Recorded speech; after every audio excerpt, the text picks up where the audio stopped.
suitcase clicked shut. The sound echoed like a gunshot in the too quiet bedroom Eleanor had shared with Martin for 32 years. He stood in the doorway, pajama pants rumpled, face pale with disbelief. "Eleanor, what are you doing?" Her hands trembled, but her voice didn't. "I'm leaving, Martin." She couldn't look at him, not at the familiar lines of his face, the bewildered hurt in his eyes. "After 32 years, you walk out at dawn." Her conscience screamed, but another voice, louder, fiercer, whispered, "You're finally breathing." For him, Martin choked out, the name hanging unspoken but heavy in the air. That boy. Eleanor flinched. Ben wasn't a boy. He was vibrant. He saw her. Not just Martin's wife, the reliable mother, the dependable volunteer. Ben saw Eleanor Hayes, the woman who still had dreams, who still craved excitement, who felt utterly invisible in her own life. "It's not just about Ben," she said, the lie tasting thin. It was about Ben, about the way his eyes lit up when she talked about her abandoned art degree, about the energy that crackled around him, making her feel decades younger, about the terrifying, exhilarating promise of more. She wheeled the suitcase past him. Down the stairs she'd polished 1,000 times, through the living room filled with memories she was suddenly desperate to escape. The front door closed behind her with a soft, final click. She didn't look back. Meeting Ben Carter felt like stumbling into sunlight after years in a dim room. It happened at a stuffy gallery. Opening, Martin insisted they attend. Eleanor felt like a ghost in her sensible black dress. Then Ben, impossibly young, in a sharp, slightly chewed big suit, approached her. Not to ask about Martin, but about the painting she was staring at, a chaotic, abstract splash of color. "You look like you get it," he'd said, grinning. His enthusiasm was infectious. He talked about art, about his fledgling tech startup revolutionizing local artisan markets, about ideas that fizzed like champagne. He listened, really listened, when Eleanor tentatively mentioned her own long-dormant passion for sculpture. "He sees me," she'd thought, a dangerous warmth spreading through her chest. He sees Eleanor. Coffee meetings turned into lunches. Lunches turned into walks in the park. Ben talking a mile a minute about algorithms and user interfaces. Eleanor sharing stories of her youth, dreams she'd packed away. He made her laugh. He made her feel clever, interesting, desired. The contrast with Martin's comfortable, predictable silence was stark. Martin loved her, she knew, but it was the quiet love of shared history, not the thrilling spark Ben ignited. The guilt was a constant ache. You have a good life, a safe life, but the yearning was stronger. The yearning to feel alive again, to be seen as a woman, not just a fixture. When Ben kissed her for the first time, a stolen moment after a rain-soaked walk, his hand warm on her cheek, it felt less like betrayal and more like waking up. Leaving Martin was brutal. The confusion in her adult children's voices over the phone, the hushed whispers at the book club she abruptly quit, the judgment radiating from her reflection in the mirror of her tiny new apartment. Foolish, desperate, midlife crisis. The labels stung, but Ben was her anchor. His energy filled the sterile space. He brought takeout, admired her tentative sketches, talked about their future, his future, really. But he always included her. "Imagine the launch party, Elle," he'd say, eyes shining. "You'll be amazing. My secret weapon." He moved fast. Within weeks, Eleanor found herself swept into Ben's world. She met his young, driven friends, who politely called her Eleanor, but exchanged glances she couldn't decipher. She attended noisy startup events, feeling like an exhibit. The older woman on the young entrepreneur's arm. Ben was always attentive, protective, fiercely proud. "They don't get it," he'd whisper, squeezing her hand. "They don't see what I see." She poured herself into helping him. Her decades of organizing charity events, managing household budgets, smoothing social situations, it all found a new purpose. She proofread his pitches, offered advice on presentation gently, always gently, used her contacts to get him introductions. She felt useful, valued, needed. Ben marveled at her insights. "You're incredible, Elle," he'd breathe, kissing her temple. "I don't know what I'd do without you." It was the bomb she craved, silencing the doubts. He needs me. This is real. The launch of Ben's app, Artisan Connect, was approaching. The pressure was immense. Ben became snappish, distracted. He spent nights hunched over his laptop, muttering about investors and bugs. Eleanor tried to soothe him, bringing him coffee, rubbing his tense shoulders. One late night, he flinched, away. "Not now, Elle. I need to focus." It was the first time he'd pushed her aside. A tiny crack appeared in her perfect new reality. He's stressed, she told herself firmly. It's the launch. Then came the dinner with the major investor, Mr. Thorne, a sleek, powerful man in his 50s. Eleanor wore her best dress, determined to be the poised, supportive partner Ben needed. The conversation flowed smoothly, thanks largely to Eleanor steering it away from technical jargon Ben sometimes stumbled over.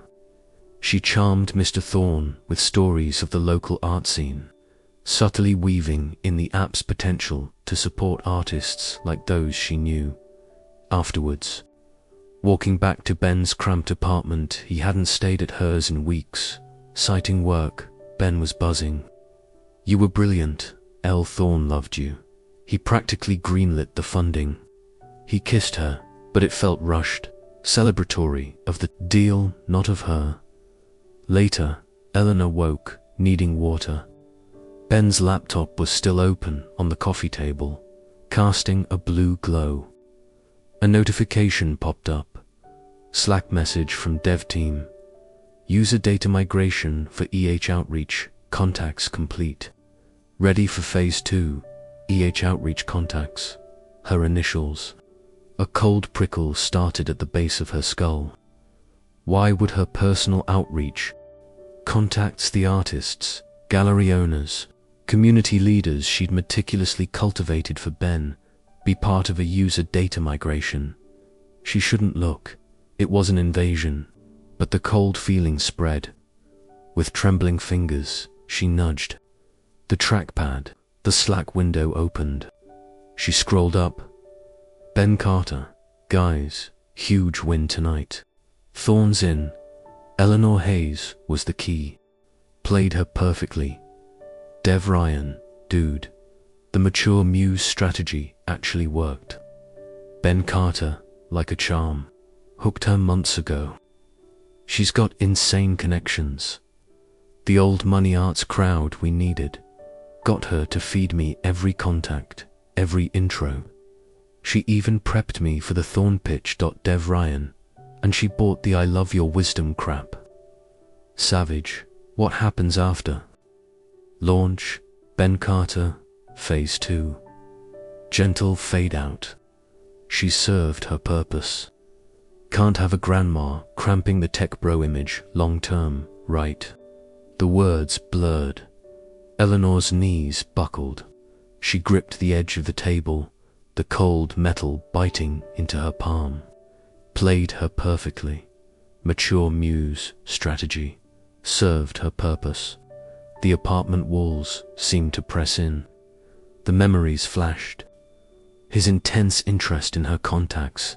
His flattery about her wisdom and experience. His eagerness for her help. His recent distance. It wasn't love. It wasn't even attraction.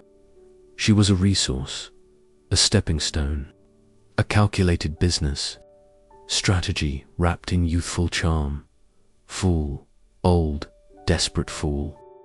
The humiliation was a physical wave, hot and suffocating. She'd left her marriage, shattered her family's trust, faced societal scorn, for a marketing plan. The vibrant world Ben had shown her crumbled into dust, revealing a cold, manipulative reality beneath. She looked at Ben, asleep on the sofa, looking heartbreakingly young and innocent. Little did I know, the thought was a knife twisting. What would he do when he realized she knew? Eleanor didn't scream. She didn't throw things. A terrifying calm settled over her. She quietly gathered her overnight bag, the few things she kept at his place. She paused, looking at his peaceful, sleeping face. The face of the man who had made her feel alive, then made her feel like the oldest, most gullible fool on earth. A single tear escaped, tracing a hot path down her cheek. She wiped it away fiercely. She went back to her tiny apartment. Dawn was breaking, painting the sky in bruised purples and pinks. She sat on her stiff sofa, the silence deafening. The humiliation burned, but beneath it, a different fire sparked. Anger, not just at Ben, but at herself. For believing the fantasy. For thinking her worth was tied to a young man's attention. You traded 32 years for a con artist. She blocked Ben's number, deleted his emails unread. When he showed up at her door, frantic, babbling excuses, it was just guy talk. You took it out of context. I love you. She didn't. Open it. She leaned against the wood, her voice surprisingly steady. Go away, Ben, or I call the police and tell them about your unauthorized use of my private contacts database. I kept records. The silence on the other side was profound, then the sound of retreating footsteps. The fallout was messy. News of their split trickled out. Whispers intensified. Told you it wouldn't last. Serves her right. Martin, through their lawyer, offered a surprisingly fair settlement. He looked sad, not triumphant, when they met briefly to sign papers. Eleanor, I'm sorry, he said quietly. She just nodded, unable to speak. Sorry for what? For her leaving, for her being conned, for 32 years of growing invisible. She avoided people. The shame was a heavy cloak, but slowly, painfully, she started to rebuild. She didn't go back to her old life. She couldn't. Instead, she went back to herself. The self before Martin, before the kids, before the long comfort of routine. She unearthed her old sculpting tools, covered in dust. She rented a cheap, sunlit studio space downtown. The feel of cool clay under her fingers was a forgotten anchor. It was hard. The loneliness was vast. Doubt was a constant companion. But sculpting demanded focus. It demanded she be present in her own body, her own mind. She started small, abstract shapes, rough textures, pouring the confusion, the anger, the grief into the clay. One afternoon, wrestling with a particularly stubborn piece, a voice startled her. That's got real power. A woman stood in the open doorway of her studio, another artist renting space down the hall. Someone Eleanor had only nodded to. She was perhaps 60, with wild grey hair and paint-splattered overalls. Eleanor flushed, suddenly self-conscious about her amateur efforts. It's just messing around. No, the woman said, stepping closer, eyes sharp on the clay. It's not. It's got feeling. Anger, I think. And something else. Resilience. She smiled, warm and direct. I'm Margot, your new coffee. It wasn't instant friendship, but it was a connection. Margot didn't pry about Eleanor's past. She talked about art, about life, about the messy business of being human. Slowly, Eleanor started talking not about Ben, not yet, but about the clay, the light in the studio, the fear of starting over so late. Months passed. Ben's app launched with fanfare. She saw his face on tech blogs, smiling, triumphant. The mature Muse strategy, it seemed, had worked brilliantly for him. The sting was there, but it was duller now, overlaid with a layer of weary disdain. He used you, but he doesn't define you. She was working on a new piece, a woman emerging, fractured but strong, from a rough base. When a shadow fell across her work table, she looked up, expecting Margot. It was Ben. He looked older, wearier, the manic energy replaced by a strained nervousness. His expensive clothes looked incongruous in the dusty studio. His voice was tentative. Her heart hammered against her ribs, but her hands stayed steady on the clay. She said nothing, just waited. I need to talk to you. He ran, hand through his hair. What you saw, those messages, they were horrible, cruel. I was young and stupid and desperate. I convinced myself it was just business, that I could compartmentalize. He took a shaky breath. I was wrong, so wrong. I never meant, I never expected to actually feel. Feel what, Ben? Eleanor's voice was quiet, cold. Guilt. Now that you've got what you wanted. Shame, he whispered, looking down. Regret. What I did to you, it was awful. I manipulated you. I used you, and I lost. He swallowed hard. I lost someone amazing, someone real. The success, it feels empty. Because I know what I traded for it. My integrity and you. He looked at her then, his eyes holding a raw vulnerability she'd never seen before. There's no excuse. I don't expect forgiveness. I needed you to know I'm sorry, truly. Sorry, Eleanor. Silence stretched. The only sound was the distant hum of the city and the faint rasp of Eleanor's thumb smoothing the clay. She looked at him, the boyish charm stripped away, revealing the flawed young man beneath. He was sorry, but sorry didn't erase the devastation. Thank you for telling me, Ben, she said finally, her voice low but clear. But it doesn't change anything. You made your choices. I'm making mine. She turned her attention back to the emerging figure in the clay, her fingers finding the groove of a rising shoulder. Goodbye, Ben. He stood there for a long moment, looking lost. Then, shoulders slumped, he turned and walked out of the studio. The door clicked shut behind him. Eleanor didn't watch him go. She focused on the clay, on the strength she was shaping, line by careful line. The anger was still there, the hurt, but it was part of the whole now, not the defining force. Ben's apology wasn't an ending. It was just another piece of her story. The story she was finally sculpting for herself. She wasn't Martin's wife. She wasn't Ben's mature muse. She was Eleanor Hayes, artist, survivor, a woman rebuilding her own damn castle, one handful of clay at a time. And for the first time, in a very long while, the future, though uncertain, felt entirely, fiercely her own. Eleanor pressed her thumb deep into the clay, smoothing the curve of a shoulder blade emerging from the rough base. Ben's footsteps faded down the hall, the echo swallowed by the city hum outside her studio window. The silence he left behind wasn't empty. It was thick with the residue of his confession and the quiet hum of the overhead lights. He lost. The thought landed with surprising clarity.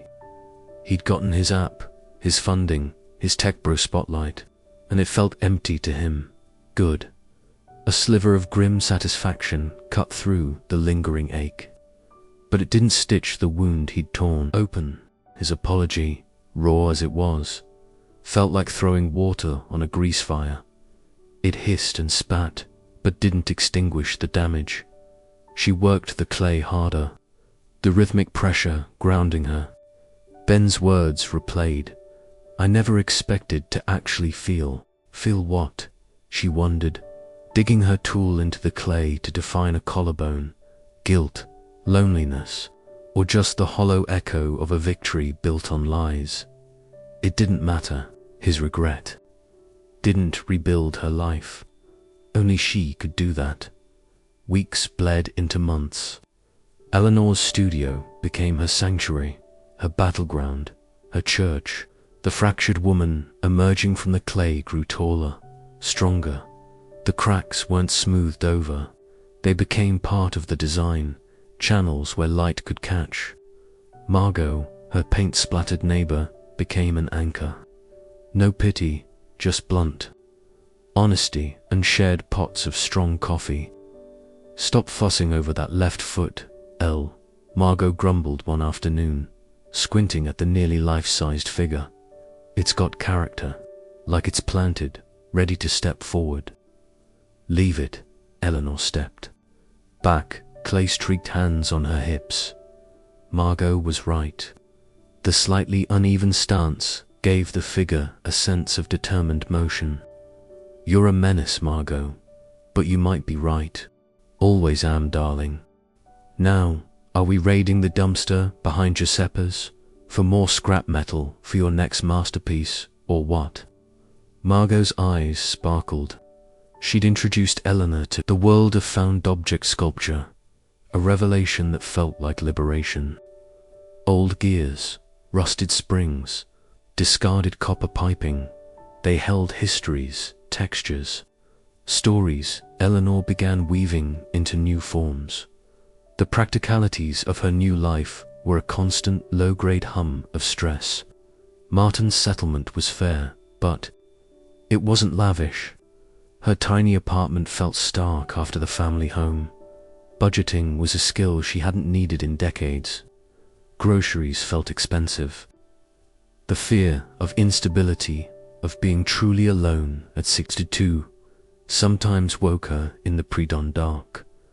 One rainy Tuesday, staring at a pile of bills and a half-finished sculpture made of bent bicycle spokes, the wave hit.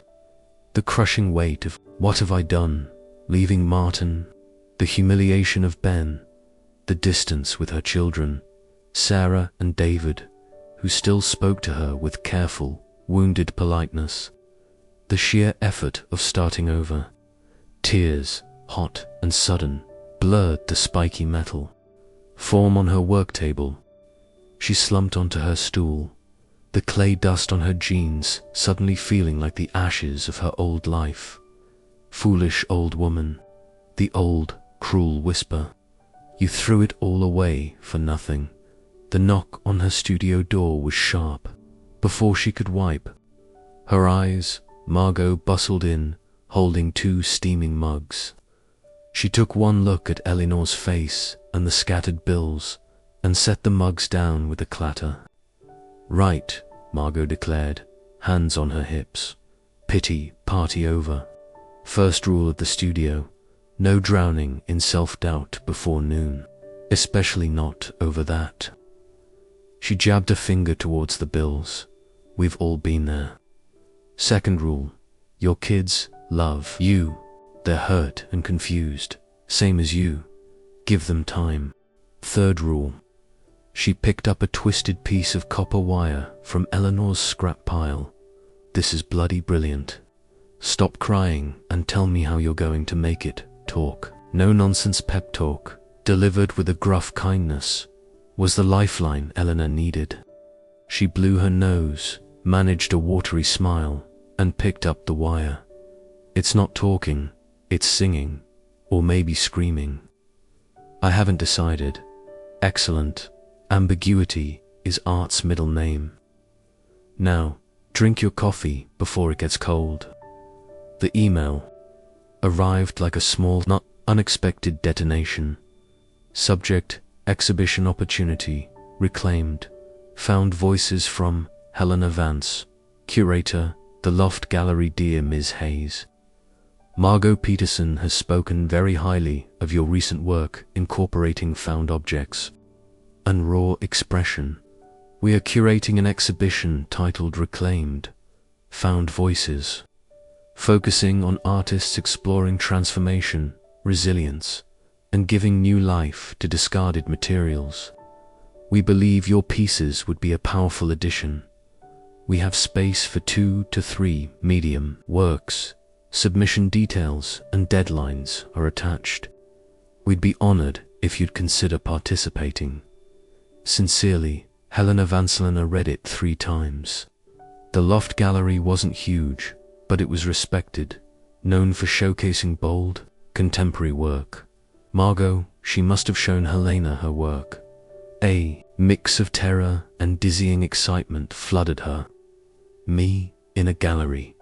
Told you she'd bite. Margot crowed when Eleanor showed her the email, her grin wide. Your wire screamer sealed the deal, I bet. Preparing for the submission was agony and ecstasy. Choosing which pieces to present felt like exposing raw nerves. The Fractured Clay Woman, now titled Emergence, felt essential.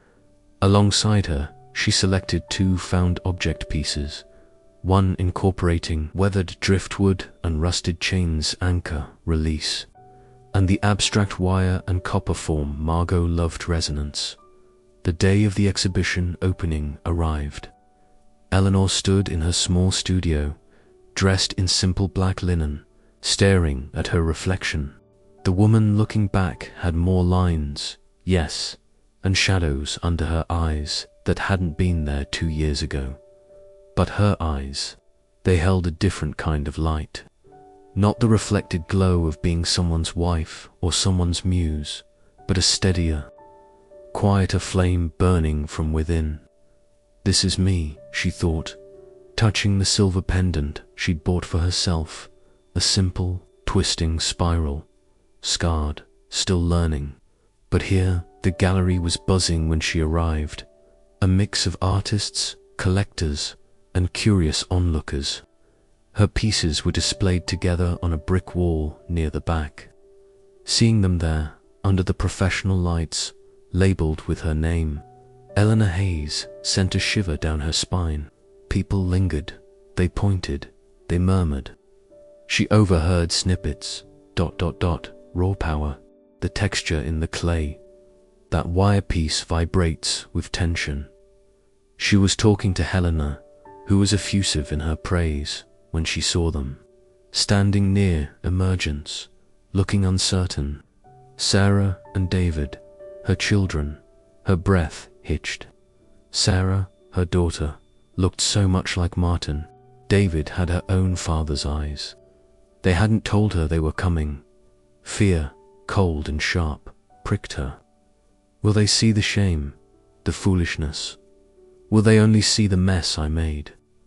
Sarah's gaze traveled over the fractured clay figure, the rough base, the determined set of the shoulders emerging.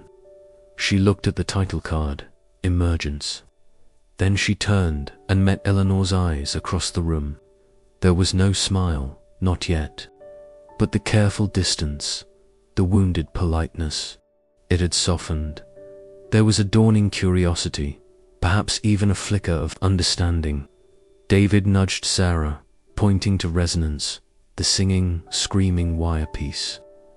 He leaned closer, studying its intricate twists.